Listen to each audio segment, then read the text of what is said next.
Have you ever wondered what exactly it's like behind the scenes of a publicist's office? Well, in this episode, we're talking to Meghan Ely of OFD Consulting all about her journey as a publicist over the past 12 and a half years, the ups, the downs, and all of the life lessons that she can give to you, not only as a business owner, but as a publicist, so you can get your name out there and stop being the best kept secret. All right, let's go. Welcome to the Flourishing Entrepreneur Podcast with Alea Harris. This is the place where you and your fellow empire-building entrepreneurs come to vanquish the burnout monster and boost your glow and cash flow with energy alignment techniques and tried-and-true marketing strategies. Since 7 figures won't get itself, hit that subscribe button and never miss out on your chance to skyrocket profits, tap into your intuition, and manifest your dreams. And now, your host, Powerhouse Story Brand Certified Guide, award-winning marketer, bioenergetic business coach, and Japanese whiskey lover, Alea Harris. Before we dive into talking to Meghan, this episode has a lot of great themes. One of the themes that it has is being able to be authentic to you and curating an experience of interacting with you that makes sense for you. It also uses the theme of boundaries and maturity in business ownership so that you aren't just a cookie cutter, replica of what you think someone is because of their Instagram feed. It's you truly diving in, using who you are, knowing who you are, and knowing how you work. It's about showing up in the world in a way that makes sense and glorifies your identity and allows you to feel fully supported and challenged in just the right ways. So today's mantra for you is, I challenge myself with love and set boundaries that are authentic to me. I challenge myself with love and set boundaries that are authentic to me. Say it with me. I challenge myself with love and set boundaries that are authentic to me. I challenge myself with love and set boundaries that are authentic to me. The world needs more of you. The world needs your secret sauce, your mojo, your magic flair, that unicorn energy that you and only you possess. It's great to go off of the blueprints that are set from those beautiful business owners who've come before you. But then it's time to integrate yourself into your own plan. How do you work? How do you want to show up in the world? How do you want the world to show up in your life? You get to make those decisions as a business owner. Don't forget, that's part of the fun of being an entrepreneur. That's part of the fun of business ownership. If I were you, and I'm recommending things to you, so I would take the advice, is I would sit down and ask yourself a couple of questions right now. Who are the business gurus that I follow? What do I want to emulate from their models? What do I want to ditch from their models? What do I do incredibly well? And where do I need support? Then use that to develop your own thing. Intersect the knowledge that is tried and true business practice with who you are and what you are called to do to form something new, exciting, different, and fully you. Fully the purpose that you have for your life and that you're meant to share with all of us. We are better with you being the best version of yourself. And I cannot wait for you to sprinkle your magic, not only on your business and your life, but on the lives of everyone around you. All right, let's get in now to talking with Meghan Ely from OFD Consulting, all about the magic that she puts into her lives and the lives of her clients. Hi, everybody, and welcome to this episode of the Flourishing Entrepreneur Podcast with me, your host, Alea Harris. And I have the utmost pleasure to be joined today with the woman who helped me actually create my business and my audience. She is my publicist extraordinaire, the one and only Meghan Ely. Meghan, thank you so much for joining Thank you. us. What a welcome. Thank you for having me. It's a real honor, truly. I am so glad that you are here. Well, I've already told the folks that you're a publicist, but why don't you tell them a little bit more about what problem you solve out there in the world and how you solve it? Sure. So yes, I'm a publicist. I am more of a niche publicist in that I focus entirely on the wedding and event industry. And I've got to tell you, Leah, when I first got started, there were like 2 or 3 people in the world who did it. So imagine like if you're a dentist, people get what that means. And so I've had a hard time learning how to explain it, but I finally told a kindergarten class a few years ago, I see the best in people and make sure everybody knows about it. And it just fell out of my mouth. And the 6-year-olds, nodded politely, seemed to catch on. They were looking forward to the swag I had, but they seemed to follow suit. And I thought, oh, I'm going to use that like moving forward. So I really do. I've got people who they often come to me and they say, I just don't want to be a best kept secret anymore. How do I do that? And that's what I do.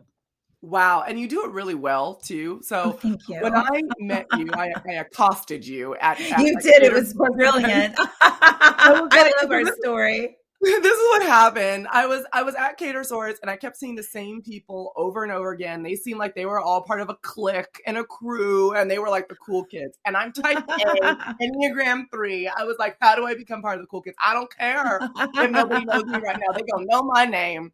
How do I do this?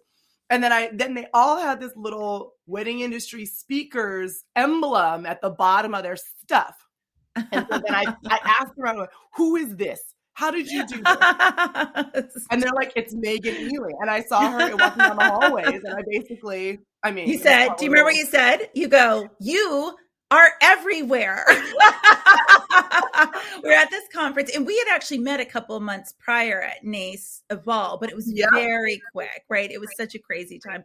And you though did accost me and you said to me, you are everywhere. We need to like meet. I mean, you just jumped, girl, Enneagram 3 didn't have to tell me twice on that. You just jumped right in. And then we finally saw each other's, right? It was the pandemic looking was hitting. And it was the last event I ever attended really for a year and a half. And you and I just were ships passing in a very, now looking back, uncomfortably, awkwardly busy room for what was about to go down. Yeah. And that's how we connected. That's a good little meet cute story right there. It is. And I'm so glad that we did meet because, I had the bright idea of starting a business in the wedding industry during the middle of a pandemic, not having an audience or like an email list or anything. And just, with PR and doing all of the work and really thanks to Meghan's efforts, I have audience of thousands now because publicity. So anytime anybody's like, how do I go out and reach them? I'm like, have you done any publicity? And that's always like my person. I appreciate that. Publicists. If you're in the wedding industry, I have a recommendation. Oh, you're sweet. Thank you. Yeah, it's kind of one of these PR gets so mixed up with advertising and marketing. Sometimes people don't know the difference. So to have people on the outside saying, oh no, seriously, look into it. Like it's deeply appreciated. Well, of course. And then you've been doing this for 12 and a half years. You've owned OFD Consulting for 12 and a half years, which puts you, I was just telling you before we started recording, in the top 3% of female business crazy owners. to me. That's crazy to me. I just feel, I feel great. When I hear that, I'm kind of shocked because I feel like there are people who've come up with me, but now cause like you mentioned it just before we started recording. And now I'm like, there are a lot of people there are fewer people who do what I do now than 5 years ago. So I think there was an initial shock, but now I'm like, that kind of checks out, I would say. Yeah. And it's been your staying power is because, you're awesome at what you do and all of that. But it also is because of a lot of hard work, right? Yeah. So, and with hard work, often with business owners, especially female business owners, comes its ugly cousin with the buck teeth, burnout. Yes. Right? So familiar. What techniques or tools have you used to avoid burnout and stay in alignment personally and professionally as you've become, one of the best top female business owners? Well, I think the answer I'm supposed to say here, I'm sure, is boundaries. But I got to tell you, I struggle with this and I can't be the only one because it's not easy for me to do that. And I think one of the big things is I'm very self-aware about myself. I know that some of my superpowers is my response time. I know it's my accessibility. I know it's my ability to connect with people. And so how do you marry the idea of those superpowers that you want to continue to leverage and has you stand out while also not burning out? And I'm happy to say I've never fully burnt out. Now I have had Nice. lows, but I've never I've hit burnout in hospitality when I was Mm. doing events prior, but I did not hit it here. And so it's a few different things. So I mentioned I was in events prior. I worked in hotels most recently before I started OFD. And I took one of my old tips and I brought it over to this world, even though they're very different, right? And so I learned very early on, I communicate in no uncertain terms what it's like to work with me. Like back in the day when I was in hotels, I would sit down and say, listen, like, I mean, before they have a checkbook ready to go. And I break their hearts sometimes and say, listen, we're going to have X amount of meetings. Yes, it's a 5-star, 5 diamond, but we're going to have this many meetings. I'm going to request this amount of time, turn around to respond. And the thing is, if they can follow along with that, they're going to have one of the best events they've ever seen in their lives. But like, you have to agree with me to these terms. Even though I didn't own the hotel, I mean, I still set my terms. So I brought that over to OFD. And I've got to tell you, what's kind of interesting in thinking about this is, yes, I set those boundaries out. The one place I don't is with the media, though. And I think I attract enough people who get that. They know that if I can set some boundaries about being with the president, about working with my clients, my collective members, they know that it gives me an accessibility to the media that's practically unprecedented in what I do. And so to do that, I think it's boundaries, but with accommodations. It's kind of I want to be able to offer some accessibility. And so what I do is this, Calendly, which I know you also embrace calendar type programs, but embracing a software like Calendly, Acuity, and the buck stops here with that. Now, can I squeeze in something else every now and then? Yes, but be clear with that. I think that's first and foremost. Setting expectations about how people are going to connect with me. I got to tell you, I hate phone calls. Everyone who knows me knows I hate a phone call. Don't call me. That's disruptive. Stop it. Like, I don't. what are we in 1999? I Like, don't. know. Stop. What are you doing? I'm only going to answer it if it's my kid's school. Like, that is Right. it. Like, I am never going to answer the phone, or like, I rarely will. And so because of that, I thought, well, set boundaries, but find other ways to leverage and harness this accessibility. And so the two things I use a lot, and I know one of them you're a real fan of as well, is, Voxer. So I Vox a lot. So people say, hey, listen, I'm not an emailer. I know some people with learning disabilities who writing, it throws them off. I respect like trying to work around those accommodations. And so when I became WIPA president, for example, I came after the great Kevin Dennis, who would pick up the phone call 24 hours a day. I mean, he could be hanging upside down by his toes in a pool and he's going to answer that call. And that's what they expected. Well, I did not do that. And so what I did is offered accessibility via Vox, and people's needs are being met just differently. And I avoid the burnout of a million phone calls. And I would also say Loom. That's my other one. Loom is great. So any sort of screen sharing, recording. So I also don't like to meet just to meet, because I think that leads to burnout as well for me. Like, I know what my triggers are. And so now if the prospects reach out to me and they clearly have not done their due diligence yet, that's okay to get in touch and really get to know me. I might send them a 7-8 minute Loom and walk them through our services before I won't even send them my calendar link. So that's what it's all about. Set your expectations, attract the people who understand that's kind of how it's going to work, and we'll work with you on that. And then also, it also comes down to some of those really great pieces of technology out there that allow you to do that. I love that. And thank you for such a comprehensive look. When I'm listening Sure. to you, it's like kind of like the big girl approach to it, because I love that you said, like, I know what I'm supposed to say is boundaries, but it's more nuanced than that. And often Yeah. business owners in the beginning are like, tell me the one straightforward thing. And it's like, well, it's this and this. And I really also Mhm. love that you found what worked for you. Yeah. And you realize that it's not necessarily what other people have working for them, and you're communicating your needs coming from a place of authenticity. Absolutely. Yeah. And may I say real quick too, is what I have to tell people is, but if I'm going to lay down this format and say, listen, this is how it's going to work, there is a promise that I'm providing exceptionalism, though. You know what I mean? Girlfriend Yes. can't just set boundaries and do a half-assed job at it. Like, I'm just going to say it. Like, I need to get my clients on stages. I need national press for people. I need to be the very best WIPA president I can be. So it's kind of like this handshake agreement. I need to, in order for this service to thrive and be what it needs to be for you, we have to do it this way. Otherwise you burn out and no one wins on that, No one wins. No one wins. Boundaries, the unspoken rules of excellence. I love it. Yes. I love it. I love it. Oh man, coming with all of the knowledge that we need today, man.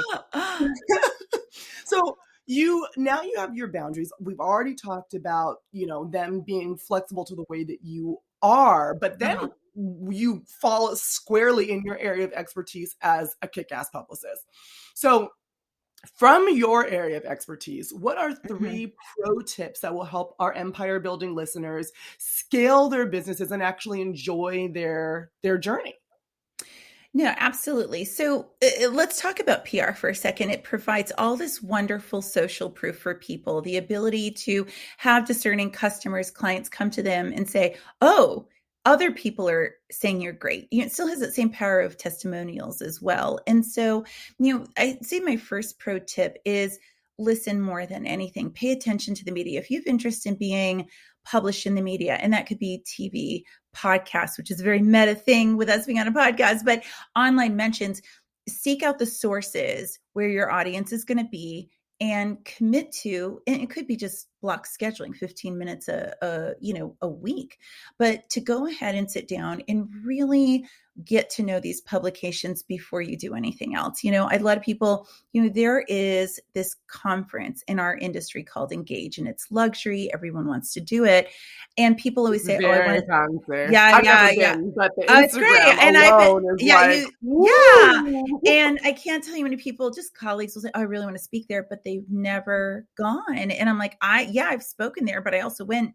2 times prior. So get to know what you want to pitch, I think, is the first thing you want to do, and you really narrow that down. Is going to be, I'd say, the first and foremost thing you want to do. I'm going to give a little tip too. If you're looking to kind of expedite your press, and I know that your audience comes from all walks, I got to tell you, help a reporter out is one of my favorite Yes. things.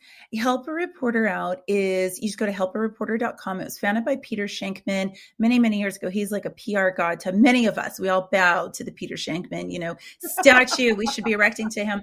And so what it does is it expedites connecting journalists with people who are an expert. And really, Haro is, as its shortened name is called, Haro basically assumes everyone's an expert at something. I am an expert at wedding PR, Grey's Anatomy, cats. And the royal family. And the royal family. And the royal family. No, but I'm an expert, small business longevity, things like, it evolves over time. And so what it does is you get an email 3 times a day, Monday through Friday, and it will give you all sorts of different journalists who've already said, listen, I need help on these articles. So if you've got people out there really looking to expedite increasing brand awareness, yes, I want give me 15 minutes a week where you're starting to consume the media you want to pitch if you're brand new to PR.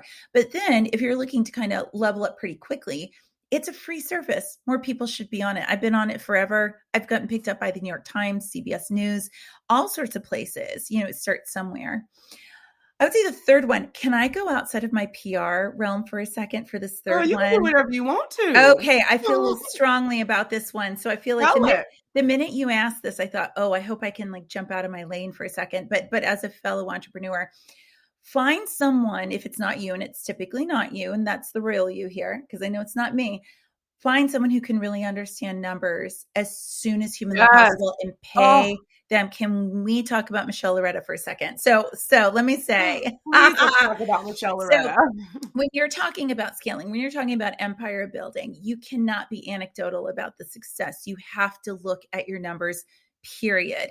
You cannot make panic choices. We'll get into the pandemic in a second here, but what I did was many, many years ago, one of my biggest expenditures at the time was hiring Michelle Loretta, who's BCH Consulting. And I know you're very familiar with her, and I love her. And she worked on an 18-month cash flow plan that I look at probably 2 to 3 times a week, year round. And what it does for me, looking at my numbers, is I can make smarter decisions about the company. I can make decisions about new conferences I want to sponsor. When the pandemic hit, I think we all went home from that conference and basically wanted to sell everything and just give up. I mean, it was like, give up. But I had an emergency session, like immediately. I probably wrote her as I'm going to the airport. I'm like, yeah, I got to get on your calendar immediately. And what we did is we cut what made sense. I was able to keep my team. I was able to hire during the pandemic. I was able to self-finance. I spent, almost $15,000 to start OFD Collective. But because I was able to self-finance myself. She showed me how I could do that. So find whoever Michelle can be. Michelle's great. Go look at her. But if you're in a particular, let's say you're a realtor and you need someone in that space, that's fine. Find someone who understands numbers and can continue to partner with you on a consultation basis. That's so important to me. Yeah, and Michelle Loretta, just as a shameless plug for her, she's from B Sage Consulting. So that's Uh-huh. bsageconsulting.com. I like Michelle because she's also not the numbers person that only is looking at QuickBooks. She's looking at Yes. your whole self, your life, your business. What do you want to do? What are your goals? Yeah. What are your hopes? What are your dreams? And she works it all together. It's not She just, well, does. the spreadsheet says that you should be feeling pretty good. Why do you not feel good? I don't understand. No, she really Yeah, looks at she does you. it. She knows more. I swear, I joke she knows more than my husband. I mean, not that I don't share things with my husband, but like she knows what's in my retirement, what's in our saving, what does that all look like? She knows even down to my son who has ADHD, and she knew there was a time where a lot of his services had to take a huge chunk of our budget. Like she knows everything, and she takes a very holistic like overview of everything. Yeah, and that's someone who you need. Michelle also says, most people, most small business owners are like, they try to do their own books, which I think is a big mistake. Hire a bookkeeper. Yeah. Then they probably, if they're, hopefully they're not using like TurboTax, and they get an accountant. So at some point in time, business, you usually end up with a bookkeeper and accountant. Yeah, I But have then that. there's that third piece of who's making the Mhm. strategic money decisions. Yep. Again, most likely it's not you. A And strategic money decision is not, let's spend money on this. That's not a strategic money decision. yeah, and it's not your accountant or bookkeeper, and I had to learn No. that the hard way. Now, I knew my bookkeeper, it falls under my accountant. I love my accountant. He keeps the cleanest, but like he's so good. He's so methodical. He's so great. But I expected more from a strategy standpoint because I just didn't know what I didn't know. So to bring in Mhm. Michelle's that third piece was amazing. Like I finally could fit, like literally this year, we bought an electric car and we were able to do that because we looked at the tax breaks. But not only did we talk to our accountant, we actually brought Michelle in to look at the numbers to make sure we were doing everything right to take advantage of that, electric car thing. So it's like a group decision. I'll let my husband Yeah. in on it at some point, but I got, But like, let me talk I'm to just Michelle teasing. first. Let me talk to Michelle first. I love that. I Yeah. absolutely love that. Really, really great tips. But business ownership is way beyond just the brass tacks. Yes, it's the money. Yes, it's gotta set boundaries and do the thing. But there's also this energy exchange that happens in every conversation and every email exchange. So, and you have been, you make 12 and a half years, you probably have had a little bit of experience with this, right? Especially Mhm. dealing with people so much. So how do you celebrate, protect, and manage your energy, especially during periods of growth? Because growth, actually, everyone thinks that's when you're riding high, but that's some of the most stressful points, right? If you're growing No. and you don't Yes. have the right, the staffing and all that stuff. So I take from my hotel days once again. I mean, I learned a lot working for other people as much as I've been in business for myself. And my old boss, who's director of catering, Rick Butts, director of sales. But anyways, director of something, but he came to me. I remember I was at the hotel and I just had a really hard time. There's front of the house and back of the house. I was front of the house and there was a lot of back of the house people I get along with super well, but there was a handful in banquets that it just never meshed, and I couldn't see my way through that. And I was like 26, 27, I'm still like learning how to be an adult. And Rick said to me at the time, like it seemed unorthodox, but he goes, you just need to make sure you maintain friends and outside things outside of here. You can't let this be everything to you. You've got to be careful with it. He saw in me that I was someone that my energy, my happiness is derived a lot from success at work, right? I mean, you spend 2 minutes with me and know that you and I actually both, Alea, Yeah. I would say, are like that. So I Yeah. took that Totally. to your answer, to your question, I should say, is I took that and brought it into the world of OFD. So when I'm going through periods of growth and management and pandemic and all these things, I made sure that I didn't put all my eggs in one basket in terms of where I was seeking joy, that if there was something that really just took me down from an energy level, that I could go somewhere else and get what that is that I needed, right? Like as much as I harness all of this and I find energy from the people I'm surrounded by. And I was at home for a year and a half. Well, I got to find other ways to do it. I find joy in other ways.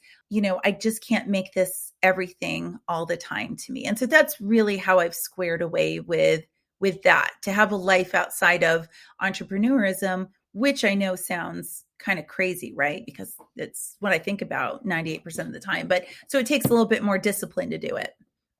Yeah, I mean, and it's that balance too, right? That often when you're in entrepreneurship, you don't have without someone like almost like tapping you on the shoulder, like, hey, so like, have you been Mm-hmm. outside today? Like, my husband will I say that to me. know. We started doing these things after watching Bridgerton, of course, motivation. We started promenading. So you know how they would in Bridgerton, they would just Not walk surprised. around. And then I was like, well, can we dress up? And he goes, okay, sometimes, but for now, you just need to get out the house. So he'd be like, okay, it's time to go promenade. And he goes, you don't have any meetings right now, right? You have 10 minutes. Let's go. And we promenade. We live right next door to a park. So we'll promenade around the Oh, park. no surprise knowing you and your husband. Like nothing of what you just told me surprised him. Well, no, I think that's amazing. And so you find from other things, it's just like on Fridays, now this is the opposite of promenading, but come, 2:30, I pick up my kiddo and I have the reputation in the neighborhood. I'm in a very family oriented neighborhood where it's Donut Friday. So the kids know I come home with like 18, like a dozen and a half donuts. Every neighborhood child comes to my house. They're telling me about their week. I love that. And Oh, so I seek out refuge in joy elsewhere, whether it's promenading or giving all the kids sugar and then sending them home. I like the last part is that you then give them and then send them home so Yeah. that sugar high hits in Yeah. their I own don't want to house. be the recipient of that, but I mean, That's hilarious and also very sweet. I love that. I they're love very that. sweet. I love all of them. So, So there is no magic bullet to success, Mhm. but there's ways that we can like shorten some of the shortcuts here. So if you, knowing what you know now, could give yourself one piece of advice to the version of yourself who existed about a year after starting your business, what would that one piece of advice be? Oh gosh, I would say, well, I'm thinking back to the year after a year I was full time. So I'm kind of thinking of where I was. Success for me, that's what I would say. Success does not have to look for you the way it does for everybody else. And I wish I Mm. had been kinder to myself about that because here's the thing. Publicists sound like a fancy thing, right? It just, what are you? I'm a publicist. Thanks, Kim It does, Cattrall, and I'm Sesame not gonna Street. lie, like, when I'm like, "Oh, yeah, well, my My publicist." publicist, you are the 50th person who said that, like, probably is what my clients love saying it. Oh, my publicist, they think it's so funny. But it is kind of a glamorous sounding. And I remember sitting there in the early years. And here's the thing, I could pay the bills. I went full time after a year. I had flexibility. I could do a lot of things I want to do. But then you see other publicists and they're like, oh, I'm in New York for bridal market. I'm having a dinner with all these editors. And I'm like, but wait, like, should I be aspiring to that? And I didn't have, and yeah, I mean, I do editor dinners and things like, don't get me wrong, but like that is great for them and their Instagram feed. And then I know it's Ooh, yeah. yeah, but I know what's good for me. And success to me has always been, I went to JMU, which is a couple hours from here, James Madison, go Dukes. And success to me is being able to jump in the car in better times and drive into the mountains for the day and guest lecture and do the circuit where I used to have all my classes. That's success, is being able to do that and know my bills are being paid or it's just a lot of things like that. And so having to be kinder to myself and know that, I'm not going to be someone who probably goes to some of the fancier things all the time but I'm meeting all of my measurements. My clients are happy. We do all the things, and success doesn't have to look like the way it looks for somebody else. And I wish I had told myself that sooner. I love that advice, and I'm gonna receive that. And it's also like, what are you comparing it to? Like, I loved when you talked about Instagram because people only put the good stuff on Instagram. You don't see Well, not them me. crying on. Not Well, me, no, girl. I put a selfie everyone with besides Meghan Ely. like, I mean, yeah, my stories, I'm like, this is me with my cat today. Like, whatever. Like, here I am. Like, if you don't like it, I'll send you to somebody else. It's fine. But I put on like, oh yeah, we're launching the podcast. Woo-hoo-hoo. But like, you didn't see me like in my sweats at midnight, putting everything together and like making sure that it was working. Or like the couple months before, I'm sitting there in tears because I'm like, oh my God, I am so overwhelmed. I want to Oh, do all the things. sure. And Typical I think there's Enneagram 3 problem. Yeah, and I think there's a balance too. Like, I mean, Yeah, sometimes it's like we don't want to, I know we don't want to put out the warts and all here, but the vulnerability is fine, but it's also how much you're willing to share with your audience. You know what I mean? Like, I exactly. just don't feel like I have to share everything all the time. I mean, there's a lot of No, people, especially in the photography world, that just, I mean, God, they have like they found share a mold on lot. their avocado toast and they're going to tell you about it. And it's fine because it works for them. But like, I It's a don't need cute to spend shot. yeah. But it's not so much that I'm saying we have to share it all, but, like, be Mhm. careful what you're comparing. You know Yeah, all of good those point. moments. So, but Mhm. if you're comparing it to somebody's business on Instagram, they're only showing you the best. So you can't compare Correct. your whole spectrum just to their best. You have to 100%. define success for yourself, which is what I love that you've done. And it's so funny because with a lot of my bioenergetic business coaching clients, what's coming up right now is definitions of success. So it all is kind of Mhm. like coming together. And they're like, well, yeah, it's what the number is in the bank account. And I said, that's one measure of It success. is one But measure, but what about all the other measures of success? Like I loved how you were saying, your time freedom and the freedom to be able to go and do what you wanted and to be able to mhm. have Donut Friday and all of those types of things are still measures of success. So Absolutely. It's not an easy life being an entrepreneur, and if I don't have many measurements of success, imagine if it was just your bank. I mean, it has to be your bank account part of it, but you know what? Imagine if right. it was only that. Like that would just be that would be hard. That would be very hard. Very, Mhm. very hard. Megan Ely, are you ready for your journal prompt question? I'm ready. Let's do it. Okay. Ah! And all of you listeners out there, this journal prompt question is designed for you to also take away and answer in your own journal for yourself. And Mhm. you can use Megan's response as, a kickoff thought starter. So, Megan, Okay. what helped you continue to trust yourself throughout the years, the over a decade of business entrepreneurship with all the ups and downs? How do you find yourself continually betting on Megan? I I do two things. I test almost everything, and I surround myself by naysayers. I'm serious, like, about that. Yeah. Yeah, yeah, Ooh. yeah. No, I need that. So I'll let me break down two things. First Yeah. thing, I don't read as many business books as I should. You'd be underwhelmed by the number I've read in my lifetime. But there is The Lean Startup, which is a wonderful book that talks about the idea of testing ideas out. And Lean Startup sounds like it's for a brand new person. It's not. And so you've got to test that. And so everything I do has a stat behind it. When I started the collective, it was a great idea, I thought, but I feel like we surround ourselves by people who lift us, and that's great, but not great when you come up with this idea and you get very like rose tinted. You're like, well, everyone else says it's great. I'm like, yeah, but your mom's not the one who's going to buy it from you. The Lean Startup is the idea of testing. And so in order for me to put that kind of money down to create something to scale, I had 60 beta tester come in. And, since then I'm making some shifts in the company for next year. And I have had one-on-one talks with people, like very particular. I've done surveys. Like I don't move an inch without making sure for the bigger things. So do I trust myself implicitly? No, I need to trust people from the outside. I want to hear certain answers, but if I'm not getting that answer, then I need to make it more of a democratic process with that. But also to say, yes, it's great that you have people who lift you. I have the most supportive partner in my husband. It's wonderful. But you have to have people who are going to challenge you on things too. I remember being like 8 months pregnant and going to a business coach and saying, listen, no one wants to say boo to the pregnant lady. And I just can't handle this. Like, because I see that there's issues with how I was trying to get to a full-time person, all these things.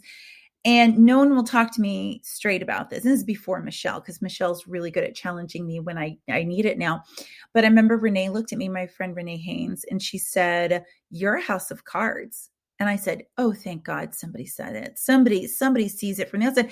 And it was fine. It wasn't the end of the world. It just meant I had to make adjustments. And because of Renee, I went and built a team. And now I have people like Michelle and other people who challenge me. As WIPA president, right now, I've got people on a thread in Basecamp challenging the idea of implementing trade show marketing next year. Like I can't be the answer all the time. So how does Meghan Ely trust herself? Well, she doesn't, and she seeks out other sources at the end of the day. And my process is what I trust. So because I trust that process, I can trust that I'm going to make the right decision.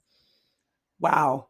I have nothing to add. That was so eloquent. Oh, I love thanks. that. I love that. You're sweet. Megan, ending on a highest of high notes, please let our empire building listeners know where they can find you. Yeah, well, OFDconsulting.com is where it's a great place to find us. Of course, you and I can both be found at weddingindustryspeakers.com. A little shout out there as speakers, but OFD Consulting will take you anywhere else. My Instagram's OFD Consulting. Yes, you will get cat cameos sometimes. No, don't find me on TikTok because all I do is watch, cat videos over there. I mean, it's like you see a concurrent theme here, but I would say those are the best places to get started. My membership, which I've talked about a little bit, is OFDcollective.com.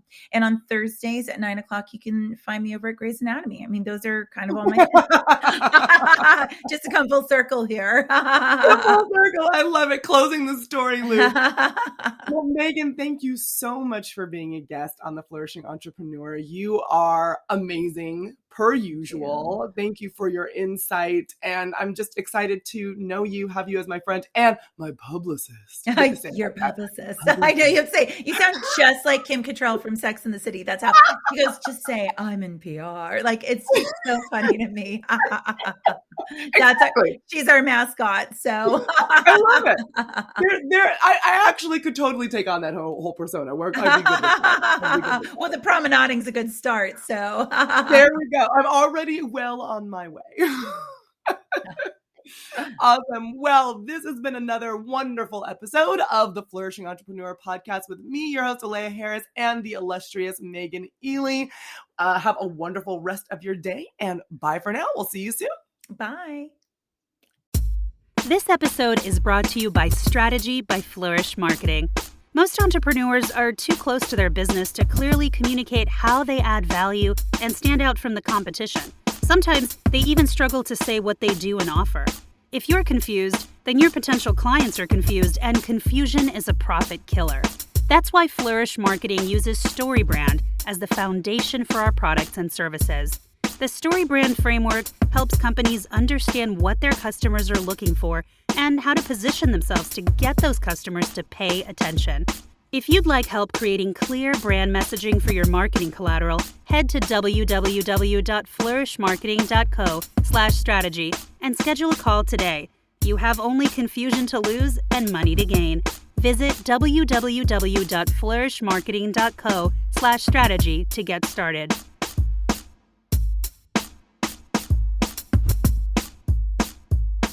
Megan is amazing, right? Like, I hope I didn't oversell her. No, I know I didn't oversell her. She's freaking awesome. She is one of my gurus, one of my business gurus that I look at her and what can I emulate? Because this girl's got a lot going on. She's one of my sheroes, and I really am honored that she was able to be here to teach you and, of course, teach me at the same time. In this episode, we talked about setting mature boundaries. We talked about knowing yourself, getting help, understanding your numbers and how they fit into your life, being able to be easier on yourself and recognizing what success truly means for your life. If you're struggling with some of those areas, you can feel free to send me a DM. Let's talk. You can also download our recalibration guide at www.flourishmarketing.co/recalibrate. flourishmarketing.co/recalibrate. So you can get some of those tips and tricks in there so you can feel like you're more equipped to step out into the world as your whole self and grow a business that helps you be in the top 3% of business owners in the world. So if you need some more help, download the recalibration guide, go and hang out there with Megan, follow us on Instagram at Flourishing Entrepreneur, and be sure to keep flourishing as your highest and best self. Thank you again for listening or watching this episode of the Flourishing Entrepreneur Podcast. Again, my name is Alea Harris, and I wish you lots of love, light, and abundance. Bye for now. Thank you for listening to this episode of the Flourishing Entrepreneur Podcast with Alea Harris. Dive into the show notes at www.flourishmarketing.co/podcast and connect with Alea at Flourishing Entrepreneur on Instagram. Vibing with what you hear? Leave a 5-star review to spread the love and be sure to click subscribe. From the entire Flourish Marketing team, We wish you love, light, and abundance. See you next time.